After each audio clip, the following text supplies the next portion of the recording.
চট্টগ্রাম নগরের জিইসি মোড়ে একটি কনভেনশন সেন্টারে কনসার্টে জয় বাংলা স্লোগান দেওয়া নিয়ে গোলাগুলির ঘটনা ঘটেছে। এতে একজন গুলিবিদ্ধ হয়ে গুরুতর আহত হওয়ার খবর পাওয়া গেছে। মোহাম্মদ শরীফ নামের ওই গুলিবিদ্ধ তরুণকে চট্টগ্রাম মেডিকেল কলেজ হাসপাতালে ভর্তি করা হয়। এদিকে সামাজিক যোগাযোগ মাধ্যম ফেসবুকে একটি ভিডিও ছড়িয়ে পড়েছে। ভিডিওতে দেখা যায় একটি পক্ষ কনভেনশন সেন্টারের মূল ফটক ভাঙচুর করার চেষ্টা চালায়। এ সময় ভেতরে থাকা আইনশৃঙ্খলা রক্ষাকারী বাহিনীর সদস্যরা পরিস্থিতি নিয়ন্ত্রণে আনতে গুলি ছোড়েন। জিইসি মোড়ের কনভেনশন সেন্টারের একটি মোটরসাইকেল উৎপাদনকারী প্রতিষ্ঠান কনসার্টের আয়োজন করে। এতে ব্যান্ড দল আর্টসেল গান পরিবেশন করার কথা ছিল। এই কনসার্ট সবার জন্য উন্মুক্ত ছিল। কনসার্ট সন্ধ্যায় শুরু হয়েছিল, পরে দুই পক্ষের ঝামেলার কারণে কনসার্ট পণ্ড হয়ে যায়।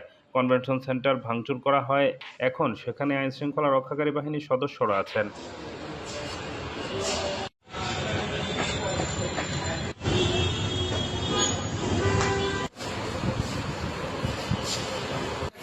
পুলিশের টাকা থেকে